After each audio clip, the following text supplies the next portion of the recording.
सरकारी कीर्ति कॉलेज निहाल पातड़ा दे विच इतिहास विभाग वल्लों प्रचारक प्रोफैसर अमरजीत सिंह दी अगवाई हेठ नेता जी सुभाष चंद्र बोस के जीवन अते विचारधावां ते चानना पाया गया।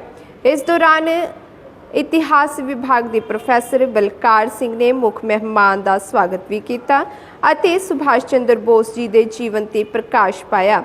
इस मौके ते डॉक्टर सुरिंदर सिंह ने संबोधित करते हुए कहा कि सुभाष चंद्र आज़ाद भारतीय सेना के एक जरनल सी जिन्हां ने पहले देश नूं आज़ाद कराउण लई भारतीय राष्ट्रीय कांग्रेस के अध्यक्ष के रूप विच महत्वपूर्ण भूमिका निभाई अते बाद विच दूसरे विश्व युद्ध के दौरान उन्हां ने भारत नूं आज़ाद कराउण लई जापान अते जर्मनी नाल मिल के काम किया।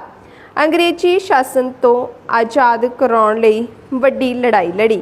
इस मौके ते उन्हां ने बच्चियां नाल सुभाष चंद्र बोस के विचारां नूं साझा किया। सुभाष चंद्र बोस के बारे में हिस्ट्री राइटिंग बेहद कम है और इस राइटिंग को हम किसी इतिहासकार पर निर्भर न रहकर उनके प्राइमरी सोर्स जो आज हमें डिजिटाइज हो चुके हैं जो सोर्स उनके अकॉर्डिंग उनके विचारधारा को समझ सकते हैं। इसके लिए हमें ज़रूरी नहीं है कि एक विशेष स्कूल या विशेष इतिहास का जो साम्राज्य ये हिस्टोरियन के स्कूल होते हैं उनके अकॉर्डिंग इसके इतिहास को पढ़ेंगे। हम इनके कोरस्पोंडेंस इनके राइटिंग को पढ़कर अपनी विचारधारा का निर्माण कर सकते हैं। इसी के अकॉर्डिंग हमें इतिहास को आगे बढ़ाने का मौका मिलेगा और एक सीख मिलेगी। सरकारी कीर्ति कॉलेज निहाल विखे असी डिपार्टमेंट ऑफ हिस्ट्री दे जिहड़ा है इनीशिएटिव दे नाल विद्यार्थियों वास्ते एक एक्सटेंशन लैक्चर रखिया सीगा जिहदे विच डॉक्टर सुरिंदर सिंह कुरुक्षेत्र यूनिवर्सिटी तो डिपार्टमेंट ऑफ हिस्ट्री तो साडे विचकार आए सीगे। ਉਹ ਵਿਦਿਆਰਥੀਆਂ ਦੇ ਨਾਲ रूबरू ਹੋਏ ਨੇ। ਉਹਨਾਂ ਨੇ ਨੇਤਾ ਜੀ ਸੁਭਾਸ਼ ਚੰਦਰ ਬੋਸ ਜੀ ਦੇ ਜਿਹੜੇ ਹੈ ਉਹ ਆਜ਼ਾਦੀ ਦੇ ਵਿੱਚ ਜਿਹੜੀਆਂ ਗੱਲਾਂ ਬਾਤਾਂ ਸੀ ਉਹਦੇ ਨਾਲ ਜਾਂ ਉਹਨਾਂ ਦਾ ਜਿਹੜਾ ਰੋਲ ਰਿਹਾ ਹੈ ਸਾਡੀ ਜਿਹੜੀ ਫਰੀडम फाइटिंग ਦੇ ਵਿੱਚ ਤੇ ਉਹਦੇ ਬਾਰੇ ਇਹਨਾਂ ਨੇ ਵਿਦਿਆਰਥੀਆਂ ਦੇ ਨਾਲ ਗੱਲਬਾਤ ਕੀਤੀ ਹੈ ਤੇ ਇਹ ਕਾਫੀ ਅੱਛਾ ਜਿਹੜਾ ਹੈ ਇਹਨਾਂ ਦਾ ਪ੍ਰਯਾਸ ਸੀਗਾ।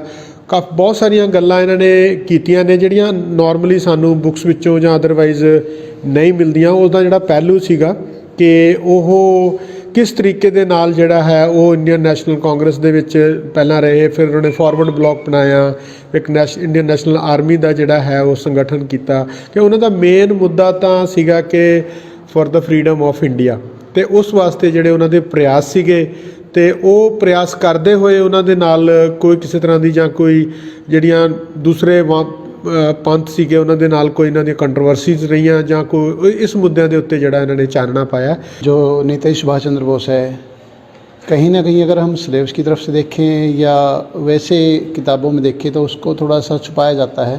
उनकी जो एक्चुअल विचारधारा है उनको छुपाया जाता है। बस यहीं तक सीमित किया जाता है कि तुम मुझे खून दो मैं तुम्हें आज़ादी दूंगा। और आज़ाद हिंद फौज के वो कार्यकर्ता थे, अब मतलब लीडरशिप रही है उन्हें। लेकिन उनकी जो एक्चुअल विचारधारा थी वो किस हिसाब से आज़ादी की बात कर रहे हैं या फिर मतलब कैसा उस टाइम में जो राजनीतिक क्राइटेरिया था, राजनीतिक आधार था, वो किस हिसाब से उन्होंने पार्टिसिपेट किया, कैसा उनका कंट्रीब्यूशन था, कैसी उनकी विचारधारा का विपक्ष और मतभेद कैसे रहे हैं, इनके बारे में विचार विमर्श किया। और डॉक्टर सुरिंदर सिंह जी जो कुरुक्षेत्र यूनिवर्सिटी से हमें एज ए रिसोर्स पर्सन बुलाए सी और उन्होंने बच्चों नाल काफ़ी चंगी मतलब बड़मूली जानकारी बच्चों नाल साझी की। ਅੱਜ ਸਾਡੇ ਕਾਲਜ ਦੇ ਵਿੱਚ ਇਤਿਹਾਸ ਵਿਭਾਗ ਵੱਲੋਂ ਡਾਕਟਰ ਪ੍ਰੋਫੈਸਰ ਬਲਕਾਰ ਸਿੰਘ ਜੀ ਹੋਰਾਂ ਵੱਲੋਂ ਇੱਕ ਪ੍ਰੋਗਰਾਮ ਉਲੀਕਿਆ ਗਿਆ ਜਿਹਦੇ ਵਿੱਚ ਸਪੈਸ਼ਲ ਤੌਰ ਤੇ ਕੁਰੂਕਸ਼ੇਤਰ ਯੂਨੀਵਰਸਿਟੀ ਤੋਂ ਡਾਕਟਰ ਸੁਰਿੰਦਰ ਸਿੰਘ ਜੀ ਲੈਕਚਰ ਦੇਣ ਵਾਸਤੇ ਆਏ ਸੀ ਔਰ ਸਾਡੇ ਬੱਚਿਆਂ ਨੂੰ ਨੇਤਾ ਜੀ ਸੁਭਾਸ਼ ਚੰਦਰ ਬਾਰੇ, ਉਹਨਾਂ ਦੇ ਜੀਵਨ ਬਾਰੇ, ਉਹਨਾਂ ਦੇ ਜੀਵਨ ਸੰਘਰਸ਼ ਬਾਰੇ, ਉਹਨਾਂ ਦੇ ਬਾਰੇ ਚ ਚੱਲ ਰਹੀਆਂ ਕੰਟਰੋਵਰਸੀਜ਼ ਬਾਰੇ ਬਹੁਤ ਸਾਰੀਆਂ ਕੀਮਤੀ ਗੱਲਾਂ ਬੱਚਿਆਂ ਨਾਲ ਸਾਂਝੇ ਕੀਤੀਆਂ ਔਰ ਉਹ ਜਾਣਕਾਰੀ ਮੇਰੇ ਖਿਆਲ ਬੱਚਿਆਂ ਨੂੰ ਸ਼ਾਇਦ ਉਹਨਾਂ ਕਿਤਾਬਾਂ 'ਚੋਂ ਨਾ ਮਿਲੇ। और जिहड़ी जानकारी इन्होंने बड़मूली जानकारी साढ़े विशेष तौर पर पहुँचे मेहमान ने दी है, असीं उन्हां दा धन्नवाद करते हैं जिन्होंने इस तरह की कीमती जानकारी साढ़े बच्चों नाल साझी की।